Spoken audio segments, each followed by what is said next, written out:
Notimundo. Periodismo objetivo, responsable y equitativo.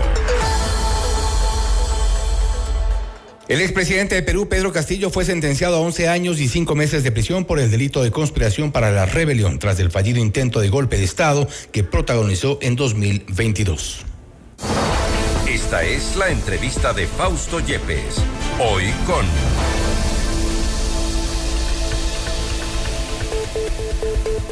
Nos enlazamos a esta hora con Jorge del Castillo, analista político de Perú, para hablar sobre el nuevo mandato en Perú, además de la sentencia de 11 años de prisión para Pedro Castillo. Jorge, gracias por estar con nosotros.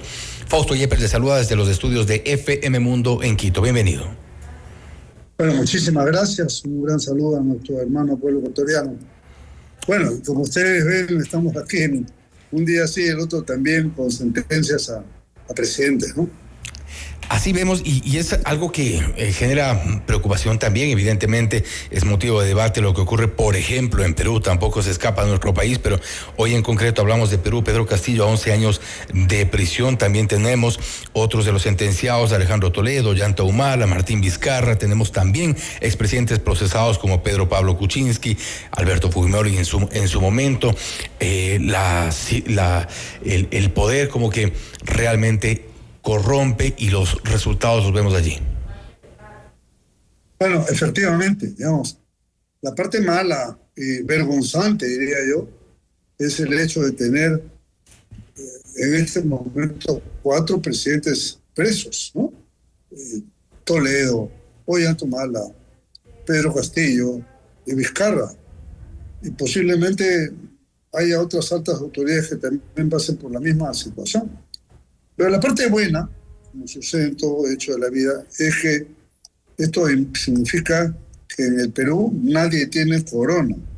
Y así sea un presidente, tiene que sufrir las consecuencias si es que comete un delito.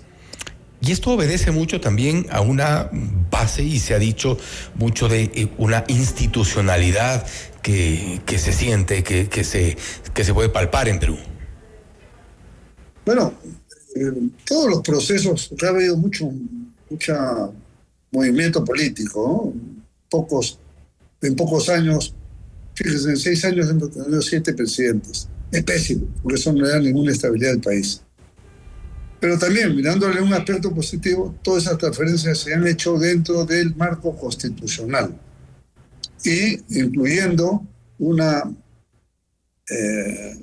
vamos a decir, una defensa institucional que hubo en el Perú contra el golpe de Estado de Pedro Castillo, que es lo que hoy día se ha sancionado en una sentencia.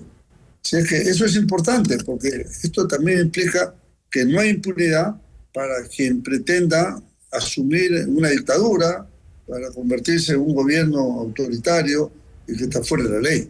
O sea, la democracia también se tiene que defender. Y ahí hablamos, por ejemplo, de algunos delitos. Hablamos de Pedro Castillo, en efecto, en este caso, por su conspiración para la rebelión. En el caso de Alejandro Toledo, por corrupción. Él fue sentenciado, vinculado a un escándalo con la constructora Odebrecht. Ollanta Humala, sentenciado a 15 años de prisión, en el caso de él, por lavado de activos, y también vinculado al caso Odebrecht. Y Martín Vizcarra, por presuntos sobornos. Hay una crisis social, hay una crisis también de valores política muy seria que afecta a la región. Y en el caso de Perú, estamos ya frente a un nuevo periodo de transición. Vendrá en 2026 un nuevo mandato, pero el nuevo presidente asume también en un contexto de una crisis política, social, de valores, si se quiere también. Claro, eso es lo que ha pasado. Yo diría, en primer lugar, si me permite, es que en los últimos años lo que ha habido es una invasión de gente improvisada en la política, que ha entrado a la política para obtener beneficios personales, evidentemente, ¿no? Y no para servir a la población. Entonces, esto ha dado lugar a que el Perú, que podría estar en un nivel de crecimiento y de desarrollo estupendo, por los precios de los minerales, por la agroexportación exitosa que hay en este momento, por el turismo, por los nuevos puertos, megapuertos que se han construido, podría estar volando. Pero estamos en un bajísimo nivel de crecimiento económico, precisamente por la inestabilidad generada por estos personajes.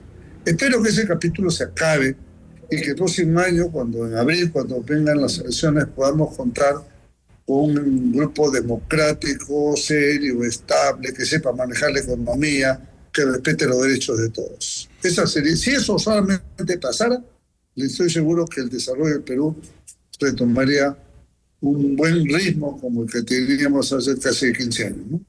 ¿Esta improvisación y esta falta de experiencia en la política afecta únicamente a estas altas esferas del poder o también se relaciona, por ejemplo, con gobiernos locales y otras instancias donde también ha habido evidentemente denuncias y hay algunos casos de corrupción? Bueno, por supuesto que lo que refleja totalmente, ¿no? Que más o menos se trata de los mismos grupos políticos que incursionan, pero no con vocación de servicio, sino entran, son politiqueros, no son políticos, ¿no? Ahora, menos mal que en el Perú existe cierta institucionalidad. Por ejemplo, el Banco Central de Reserva, que dirige don Julio Velarde, es un banquero de nota, reconocimiento mundial, es lo que, digamos, marca la cancha de la estabilidad económica del país. Eso es muy importante. Y así como esa institución hay algunas otras que defienden, que protegen el sistema democrático, ¿no? Y que hemos podido soportar la enorme crisis gracias a esas instituciones y al esfuerzo de la propia población, que más allá de los líos políticos sigue trabajando. El peruano es muy emprendedor, si bien hay una enorme mayoría de informalidad en la economía, pero aún en esa informalidad también se sostiene la economía popular del país. ¿Qué tan fuerte ha sido la penetración de las economías ilícitas en este contexto de corrupción política que normalmente suele ser una tierra fértil para este tipo de actividades? Ya lo hemos visto también, tenemos la experiencia en Ecuador, la situación de inseguridad es fuerte, es preocupante, la llegada de grupos de delincuencia organizada es realmente uno de los principales, si no el principal tema de preocupación hoy por hoy de los ecuatorianos. ¿Qué ocurre en el caso de Perú, tomando en cuenta este contexto de corrupción política que, como decimos, es tierra fértil para la instalación de este tipo de grupos? Fíjese, ese es el tema número uno acá también, ¿no?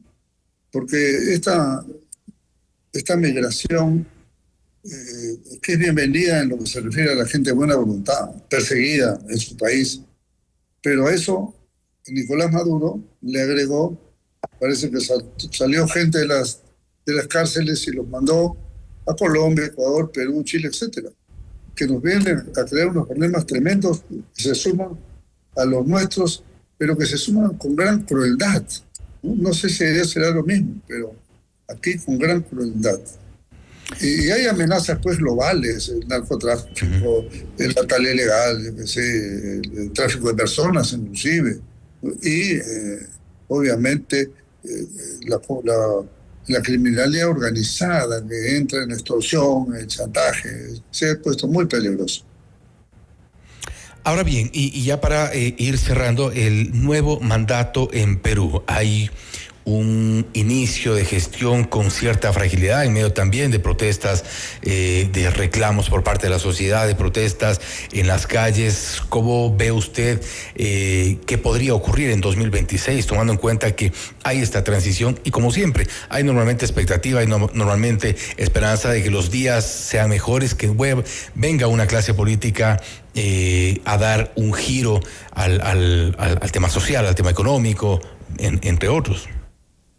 Fíjese, efectivamente, en el Perú, en este momento tenemos un gobierno de transición, ¿no? Después que fue acá la señora Dina Boluarte, asumido el señor José Geri, que tiene cierta experiencia, es una persona relativamente joven y que creo que se ha centrado en los temas que son en los que tenía que hacer. La lucha contra la delincuencia y garantizar elecciones limpias.